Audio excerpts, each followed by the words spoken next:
Hello friends, you are welcome to my channel Study with Aarti Gupta. Today in this video lecture, I am going to discuss a play of Mahesh Dattani and the play is Dance Like a Man. This play is very important and the theme is revolved around the family of three generations. Friends, I have discussed this topic earlier but I got a lot of comments that I should discuss this play in detail. So I am uploading this video again here. The story is too much easy and I am sure you will enjoy a lot and it is also important for the exam. So आइए video को शुरू करते हैं। Friends, ये story है लता की और जयराज की। वो दोनों लोग किस तरीके से अपना डांस में करियर बनाना चाहते हैं।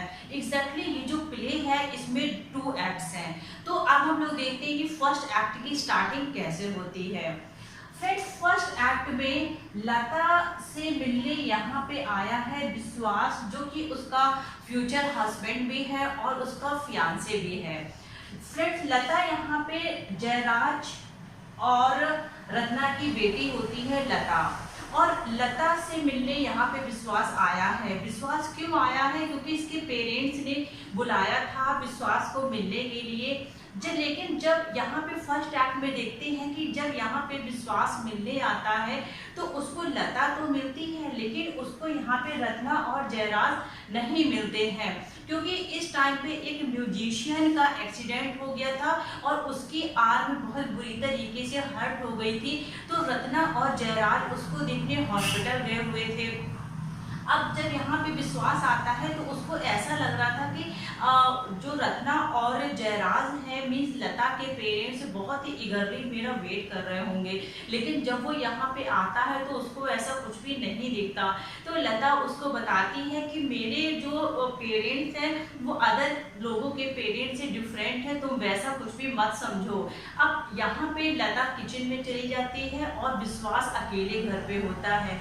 तो वो देखता है कि जो लता का घर है वो वेल डेकोरेटेड है और बहुत ही उसमें एंटिक पीसों से डेकोरेशन भी हुआ है। तो उसको एक शॉल दिखता है तो वो शॉल उठाता है।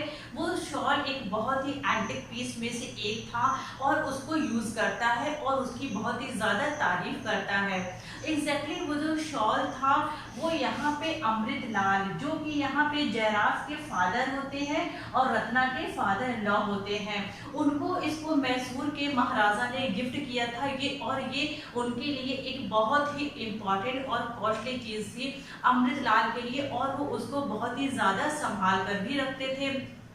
अब यहाँ पे कुछ देर के बाद विश्वास उन चीजों को यूज करता है, शॉल को यूज करता है, पूरे घर को बहुत अच्छे से देखता है और उसकी कुछ देर के बाद यहाँ पे जयराज और रत्ना वापस आ जाते हैं। तो वो देखते हैं कि किस तरीके से यहाँ पे विश्वास उस शॉल को ओढ़कर मिमिक्री कर रहा होता है। विश्वास जैसे ही देखता है जयराज को और रत्ना को तो वो एकदम से मिस घबरा जाता है। आप समझ सकते हो, अचानक आपको कोई देखे, आप किसी के घर पे हो तो आपको कैसा फील होगा, वैसे ही यहाँ पे उसको लगता है। लेकिन रत्ना और जयराज इसके ऊपर बिल्कुल भी नाराज नहीं होते और विश्वास उनसे माफी मांग लेता है। अब यहाँ पे ये लोग बैठे होते हैं और रत्ना अपने बेडरूम में चली जाती है और यहाँ पे जयराज और विश्वास बैठे होते हैं।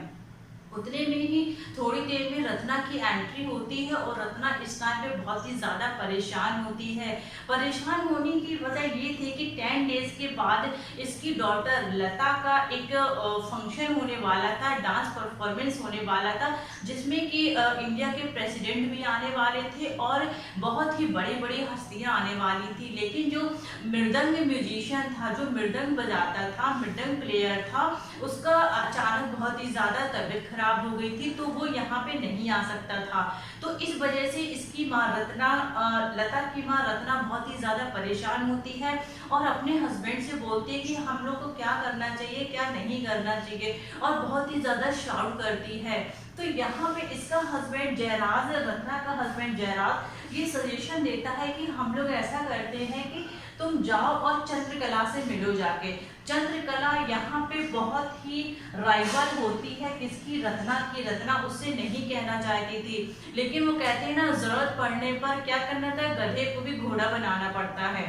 अब यहाँ पे चंद्रकला के पास रत्ना जाती है और उससे कहती है कि तुम्हारा जो मृदंग म्यूजिशियन है जिसका नाम है शेषाद्री, तुम उसको बोलो कि वो मृदंग बजा दे, तो वो उस चीज़ के लिए अग्री हो जाती है कि ठीक है मैं उसको बोल दूंगी, तो वो क्या करेगा वहाँ पे परफॉर्मेंस में वो आ जाएगा वहाँ पे। अब यहाँ पे जयराज और रत्ना के बीच में थोड़ा सा आर्गुमेंट होने लगता है, तो विश्वास को ये लगता है कि मुझे शायद अब यहाँ से जाना चाहिए, क्योंकि मुझे इन चीज़ों को अवॉइड करना चाहिए, क्योंकि मुझे यहाँ पे बहुत ही ज़्यादा एम्बेरस फील हो रहा है। जैसे ही विश्वास यहाँ से उठता है जाने के लिए, तो जयराज इसको बोलता है कि अरे विश्वास थोड़ी देर और रुको, मेरे साथ बैठो, मुझसे बातें करो। और यहाँ पे जयराज उससे अपनी पास्ट की चीज़ों को शेयर करने लगता है और उसको बताता है कि मेरा मेरे फादर से रिलेशन बिल्कुल भी अच्छा नहीं है, किस तरीके से मेरे फादर अरिस्टोक्रेटिक चीज़ों को पसंद करते हैं जो कि मुझे बिल्कुल भी पसंद नहीं है। अब यहाँ पे ये सब बात करने के बाद यहाँ पे एंट्री होती है लता की, जो कि किचन में थी। वो किचन से आती है तो यहाँ पे देखती है कि अब तक यहाँ से विश्वास जा चुका होता है, तो लता वापस फिर अपने बेडरूम में चली जाती है। अब यहाँ पे स्टोरी टर्न होती है पास्ट की तरफ। पास्ट में जयराज अपनी वाइफ रत्ना से बात कर रहा है और उसको याद दिलाता है कि किस तरीके से एक बार हम लोग अपना घर छोड़कर चले गए थे, ये सोचकर कि हम लोग इंडिपेंडेंटली रहेंगे और उनके फादर मीन्स अमृतलाल का कोई भी प्रेशर उनके ऊपर नहीं रहेगा। लेकिन कुछ टाइम के बाद हमें वापस आना पड़ा था। क्यों वापस आना पड़ा था? क्योंकि ये लोग जयराज और रत्ना जब ये अमृतलाल का घर छोड़कर गए थे, तो कहाँ गए थे? ये लोग गए थे रत्ना के अंकल के यहाँ। लेकिन अंकल उनके ओवर डिमांडिंग थे, वो रत्ना से चाहते थे कि वो उसके साथ बेड पे सोए, उसके साथ सेक्स करे। ये चीज़ जयराज को बिल्कुल ही पसंद नहीं आती और जयराज यहाँ पे रत्ना से चिल्लाता है कि क्या तुम्हारे अंकल को ये चीज़ अच्छी लगती? क्या वो मुझे फूड दे रहे थे और रहने के लिए जगह दे रहे थे, तो क्या उनको इस तरीके की डिमांड करना चाहिए थी? तो ये लोग अपने पास्ट की चीजें याद करते हैं और इतने में ही ये फर्स्ट एक्ट खत्म हो जाता है।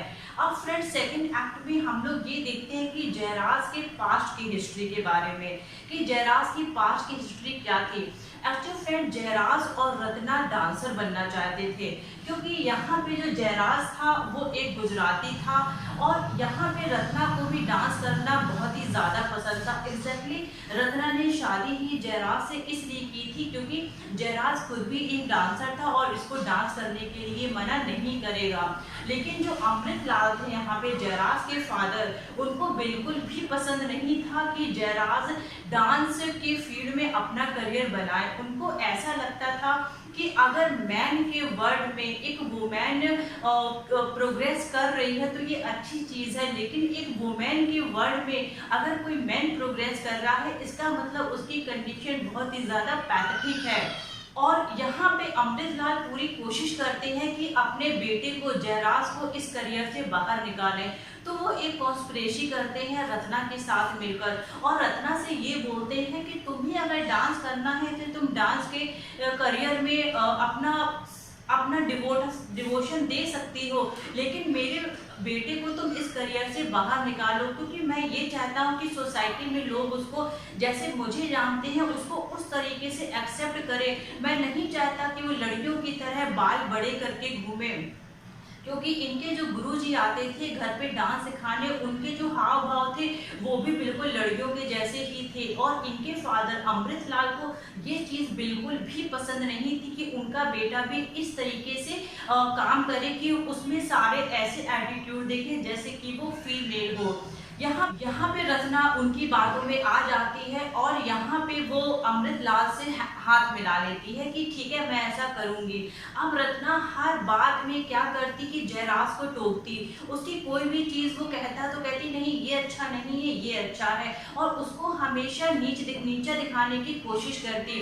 और इस तरीके से यहाँ पे पूरी तरीके से धीरे धीरे करके जयराज का करियर चौपट हो जाता है और रत्ना एक परफेक्ट डांसर बन जाती है, एक ऐसी रेप्यूटेड डांसर जिसको लोग ऐसे जानने लगते हैं कि ये जो जयराज है ये रत्ना का हस्बैंड है।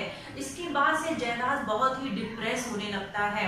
जब वो अपनी वाइफ रत्ना से बात कर रहा होता है तो उसके ऊपर वो गुस्सा होता है और बोलता है कि तुम एक परफेक्ट डांसर तो बन गई हो, लेकिन हमारे पास जो हमारा बेटा था जिसका नाम था शंकर, वो अब हमारे साथ नहीं है तुम्हारी लापरवाही की वजह से, क्योंकि तुम अपने डांस में तुम इतना ज़्यादा बिजी थी कि तुम्हें अपने बेटे की केयर करने के लिए टाइम ही नहीं था। तुमने एक मेड भी अपॉइंट की थी और उस मेड ने क्या किया था कि उस बच्चे को ओपियम की हैवी डोज दे दी थी, जिससे वो बच्चा उस डोज को लेके रात भर सोता रहे और वो मेड भी सोती रहे, उसको परेशान ना करे। तो इस चीज पे रत्ना बोलती है कि क्या सिर्फ मेरी ही जिम्मेदारी थी कि मैं अपने बच्चे का ध्यान रखूं, तुम भी तो रख सकते थे। तो यहाँ पे जयराज उसको बोलता है कि बट एज अ मदर तुम्हारी ये ड्यूटी थी, तुम भी उसकी मेड, अगर उसकी मेड उसको ओपियम देती थी तो तुम भी जब तुम्हारी शाम के टाइम परफॉर्मेंस होती थी तो तुम भी उसको क्या करती थी, उसको ओपियम दे देती थी और उस हैवी डोज की वजह से हमारे बेटी की डेथ हो गई।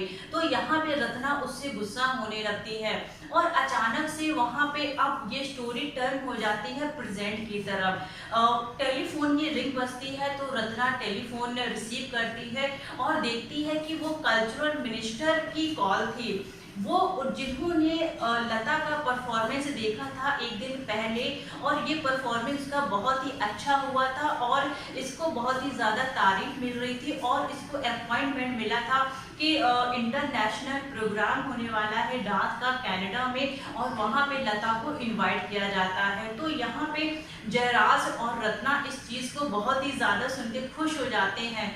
फ्रेंड्स एग्जैक्टली यहाँ पे रत्ना अपने आप को देख रही थी लता के रूप में। रत्ना जो कि अपने कुछ डिजायर्स, जो फेम उसको नहीं मिला था, वो चाह रही थी कि वो फेम उसको लता को मिले और वो लता में ही मिस अपने आने वाली जनरेशन में उस चीज को देख रही थी। बट यहाँ पे जो एक माइनर सा डिफरेंस था वो ये था कि यहाँ पे जो विश्वास था वो यहाँ पे इसका पूरा कोऑपरेट कर रहा था। और विश्वास फ्रेंड एक गुजराती भी था और उसके फादर की एक मिठाई की शॉप थी। तो पहले विश्वास को ये लग रहा था कि कहीं मेरे फादर मना ना कर दे कि तुम आउट ऑफ कास्ट लड़की से शादी कैसे कर रहे हो। बट यहाँ पे सब कुछ सेटल हो जाता है और फ्रेंड्स हम लोग लास्ट में ये देखते हैं कि लता एक बहुत ही ज़्यादा फेमस डांसर बन चुकी है और विश्वास भी उसका पूरा पूरा कोऑपरेट कर रहा होता है। अब स्टोरी फिर से टर्न होती है कि अब मेच्योर एज दिखाई जाती है किसकी, जयराज की और रत्ना की, क्योंकि अब बहुत सारी चीज़ें उनके बीच में ख़त्म हो चुकी हैं। वो मेंटली और फिजिकली दोनों तरीके से एक दूसरे के करीब भी आ चुके होते हैं और अपनी ड्यूटीज़ को बहुत अच्छे से समझ भी रहे होते हैं। तो फ्रेंड्स ये था play dance like a man, आपको बहुत अच्छे से समझ में आया होगा। मैं आपको एक बार इस पूरा प्ले एक बार रिवीजन करा देती हूँ। फ्रेंड्स एग्जैक्टली इस स्टोरी में जो मेन कैरेक्टर है वो है जयराज पारिक, रत्ना पारिक, लता पारिक एंड विश्वास। और फ्रेंड्स यहाँ पे जो अमृत लाल है वो यहाँ पे एक ओल्ड जनरेशन का एग्जाम्पल है कि वो बिल्कुल भी नहीं चाहते थे कि उनका बेटा डांस के फील्ड में अपना करियर बनाए, जिसमें वो रत्ना के साथ मिलकर कॉन्स्पिरेसी भी करते हैं और इसमें वो सक्सेसफुल हो जाते हैं। और रत्ना अपने आप को आगे करने के लिए किस तरीके से अपने हस्बैंड को सेक्रीफाइस कर देती है, सेक्रीफाइस कर देती है। इट मीन्स दैट कि अब वो एक आर्टिस्ट नहीं रहा और वो पूरी तरीके से डिप्रेस हो जाता है। तो फ्रेंड्स आज इस मॉडर्न टाइम की जो थीम है वो भी यही है कि लोग अपने आप को सक्सेसफुल करने के लिए अपने ही लोगों को दांव पे लगा देते हैं और वो चीज़ आप इस प्ले में बिल्कुल क्लियरली देख सकते हो। इनकी जो डॉटर है लता, उसका फ्यूचर हस्बैंड है विश्वास है और इसके साथ ही इसकी एंगेजमेंट हो चुकी है और अब शादी होने वाली है। यहाँ पे चंद्रकला रत्ना की राइवल्स होती है क्योंकि चंद्रकला भी एक बहुत अच्छी डांसर होती है। इवन यहाँ पे जब लता को मौका मिलता है कि इंटरनेशनल डांस प्रोग्राम होता है कनाडा में, तो उसमें जो जज के रूप में चुना जाता है वो चंद्रकला को ही चुना जाता है, जिससे रत्ना को ये डाउट हो जाता है कि कहीं चंद्रकला अपनी ही डॉटर माला को वहाँ पे न चूज कर ले और कहीं मेरी लता को इग्नोर ना कर दे, उस टीम से हटा दे। और यहाँ पे जो शेषधारी है ये यहाँ पे एक मृदंग म्यूजिशियन होता है, मृदंग प्लेयर होता है। तो फ्रेंड आई एम श्योर कि अब आपको ये प्ले बहुत अच्छे से समझ में आ गया होगा। But if you have any doubt, any query, you can put your comment in comment section below. I will try my best to remove your problem. Friends I will meet you soon with a new video lecture. Till now Be safe, keep loving literature and stay tuned to Aarti Gupta. Thank you so much.